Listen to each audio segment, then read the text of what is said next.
Hello everyone, student corner চ্যানেলে সকলকে স্বাগত জানাই। আজকে তোমাদের সঙ্গে ডাব্লিউবিএসএসসি গ্রুপ ডির কিছু গুরুত্বপূর্ণ প্রশ্ন নিয়ে আলোচনা করব। প্রশ্ন সেটটি প্রথম থেকে শেষ অবধি দেখে নাও। দেখো, প্রথম প্রশ্ন, সিন্ধু সভ্যতার আদিবাসীদের কাছে কোন ধাতুটির ব্যবহার অজানা ছিল?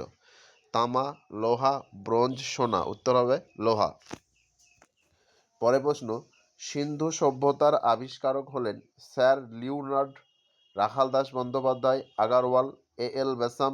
উত্তর হবে রাখালদাস বন্দ্যোপাধ্যায়। পরের প্রশ্ন, হরপ্পার কোন অঞ্চল ধান চাষের সাথে সম্পর্কযুক্ত ছিল? কালিমঙ্গান, লোথাল, কোর্দিজি, রোপার। উত্তর হবে কি লোথাল। পরের প্রশ্ন, ভারতের প্রত্নতত্ত্বের জনক কাকে বলা হয়? Alexander Cunningham, Gordon Childe, Mortimer Wheeler, John Marshall. উত্তর হবে আলেকজান্ডার ক্যানিংহাম। পরের প্রশ্ন, মহেঞ্জোদারো কথার অর্থ? শয়তানের আত্মা, শিবের ভূমি, পশুপতির খাদ্য, মৃতের স্তূপ। উত্তর হবে মৃতের স্তূপ। পরের প্রশ্ন, নিম্নের কোনটি সিন্ধু সভ্যতার প্রাচীন বন্দর ছিল? হরপ্পা, লোথাল, ধোলাভিরা, সুরকোটটা। উত্তর হবে কি লোথাল। পরের প্রশ্ন, নিম্নলিখিত কোনটি হরপ্পা যুগের নগর সভ্যতার বিকাশের কারণ? উত্তর হবে অপশন দেখো, বিজ্ঞান ও প্রযুক্তির উন্নতি, চারু ও কারুশিল্পের উন্নয়ন, ব্যবসা ও বাণিজ্যের উন্নতি, কৃষির বিকাশ। উত্তর হবে কৃষির বিকাশ।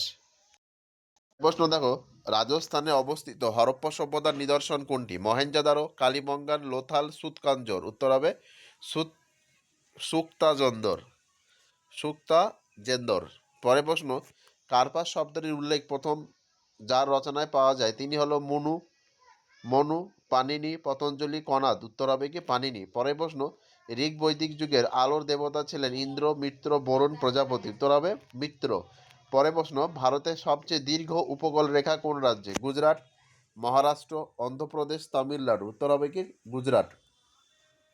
পরের প্রশ্ন, হিমালয়ের সর্বোচ্চ শৃঙ্গ ভারতের মধ্যে কোনটি? নন্দা দেবী, গঙ্গোত্রী, কাঞ্চনজঙ্ঘা, ধৌলগিরি। উত্তর হবে কি কাঞ্চনজঙ্ঘা। পরের প্রশ্ন, কোনটি পেনিনসুলার নদী? গঙ্গা, মহানদী, ব্রহ্মপুত্র, যমুনা। উত্তর হবে মহানদী। পরের প্রশ্ন, দোয়াব বলতে কি বোঝায়?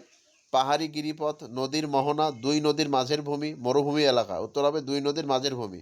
পরের প্রশ্ন, উত্তরাখণ্ডের রাজ্যের সর্বোচ্চ শৃঙ্গ নন্দা দেবী, গঙ্গোত্রী, ত্রিশূল, নামচে বারুয়া। উত্তর হবে নন্দা দেবী। পরের প্রশ্ন, প্রস্তাবনার সার্বভৌম শব্দটি বোঝায় রাজা বা সম্রাটের অধীনে জনগণের সার্বভৌমত্ব, ব্রিটিশ সরকারের শাসন, সাম্যবাদী শাসন। উত্তর হবে কি জনগণের সার্বভৌমত্ব। পরের প্রশ্ন, প্রস্তাবনায় ভারত রাষ্ট্রের রূপ কি হিসাবে উল্লেখ আছে? সামন্ততান্ত্রিক, রাজতান্ত্রিক, গণতান্ত্রিক, কেন্দ্রশাসিত। উত্তর হবে কি গণতান্ত্রিক প্রজাতন্ত্র। পরের প্রশ্ন, সংবিধানের প্রস্তাবনায় সমতা বলতে কি বোঝায়? ধর্মীয় সমতা, জাতিগত সমতা, প্রত্যেক নাগরিকের জন্য সমান সুযোগ, অর্থনৈতিক সমতা। উত্তর হবে কি প্রত্যেক নাগরিকের জন্য সমান সুযোগ। পরের প্রশ্ন দেখো, সংবিধানের কোন অংশে ভারতের সার্বভৌমত্ব ঘোষণা করা হয়েছে?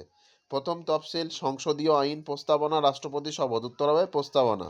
পরের প্রশ্ন, ভারতীয় সংবিধানের কোন অনুচ্ছেদে মৌলিক অধিকারগুলি উল্লেখ আছে? 12 থেকে 35, 36 থেকে 51, 14 থেকে 32, 1 থেকে 11। উত্তর হবে 12 থেকে 35। পরের প্রশ্ন, WTO এর প্রধান কাজ? জলবায়ু পরিবর্তনের নিয়ন্ত্রণ, আন্তর্জাতিক নিরাপত্তা রক্ষা, আন্তর্জাতিক বাণিজ্যিক নিয়ন্ত্রণ, বৈজ্ঞানিক গবেষণা। উত্তর হবে আন্তর্জাতিক বাণিজ্য নিয়ন্ত্রণ। পরের প্রশ্ন, ভারতের প্রথম পঞ্চবার্ষিকী পরিকল্পনা কবে শুরু হয়? 1947, 1951, 1950, 1955। উত্তর হবে 1951। পরের প্রশ্ন, পরিকল্পনা কমিশন কবে গঠিত হয়? 15ই মার্চ 1950, 1ই জানুয়ারি 1950, 26শে জানুয়ারি 1950, 2 অক্টোবর 1951। উত্তর হবে 15ই মার্চ 1950। পরের প্রশ্ন, পরিকল্পনা কমিশনের প্রথম চেয়ারম্যান কে ছিল? অমৃত্য সেন, PC মহলানবিশ, জওহরলাল নেহেরু, BR আম্বেদকর। উত্তর হবে জওহরলাল নেহেরু। পরের প্রশ্ন, দ্বিতীয় পঞ্চবার্ষিকী পরিকল্পনার মূল লক্ষ্য কী ছিল? অপশন দেখো, কৃষি উন্নয়ন, শিল্পায়ন, পরিবেশ রক্ষা, কর্মসংস্থান। উত্তর হবে শিল্পায়ন। পরের প্রশ্ন, নিচের কোনটি একটি নবায়নযোগ্য শক্তি? কয়লা, সৌরশক্তি, পেট্রোলিয়াম, প্রাকৃতিক গ্যাস। উত্তর হবে সৌরশক্তি। পরের প্রশ্ন, চিপকো আন্দোলন কিসের সাথে জড়িত? জল সংরক্ষণ, বায়ু দূষণ, বৃক্ষ সংরক্ষণ, শব্দ দূষণ। উত্তর হবে বৃক্ষ সংরক্ষণ। পরের প্রশ্ন, রেড ডাটা বুক কিসের তথ্য ধারণ করে? বিলুপ্তপ্রায় প্রজাতির, নতুন আবিষ্কৃত প্রজাতির উদ্ভিদ, কৃষি উৎপাদন, আবহাওয়া পূর্বাভাস। উত্তর হবে বিলুপ্তপ্রায় প্রজাতির উদ্ভিদ ও প্রাণী।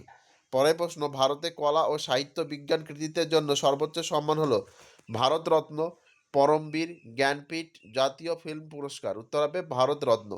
পরের প্রশ্ন, প্রথম কোন অভিনেত্রী পদ্মশ্রী সম্মানে ভূষিত হন? কানন দেবী, দেবিকা রানী, সুলোচনা, নার্গিস দত্ত। উত্তর হবে কি নার্গিস দত্ত। পরের প্রশ্ন, ডিআরডিও এর সদর দপ্তর কোথায়? চেন্নাই, মুম্বাই, বেঙ্গালুরু, নিউ দিল্লি। উত্তর হবে কি নিউ দিল্লি। পরের প্রশ্ন, 1 বাইট সমান কত বিট? 4, 16, 8, 32। উত্তর হবে 32। পরের প্রশ্ন, কম্পিউটারে যে অংশ স্পর্শ করা যায় তাকে কি বলে? Software, hardware, program, data. উত্তর হবে কি হার্ডওয়্যার। পরের প্রশ্ন, নিউটনের প্রথম সূত্রকে আর কি নামে ডাকা হয়? বলের, গতি, বিশ্রামের, জড়তার। উত্তর হবে কি জড়তার। পরের প্রশ্ন, ইলেকট্রনের চার্জ কি ধরনের? ধনাত্মক, ঋণাত্মক, নিরপেক্ষ, পরিবর্তনশীল। উত্তর হবে ঋণাত্মক। পরের প্রশ্ন, মানব দেহের কোন অংশ পিত্তরস তৈরি হয়? অগ্নাশয়, পিত্তথলি, যকৃৎ, ক্ষুদ্রান্ত। উত্তর হবে যকৃৎ। আজকে ভিডিও এই পর্যন্ত। ভিডিওটি ভালো লেগে থাকলে অবশ্যই লাইক, কমেন্ট, শেয়ার করবে। চ্যানেলে নতুন হয়ে থাকলে অবশ্যই চ্যানেলটি সাবস্ক্রাইব করবে। ধন্যবাদ। পরবর্তী কোনো একটি নতুন ভিডিওতে দেখা হচ্ছে।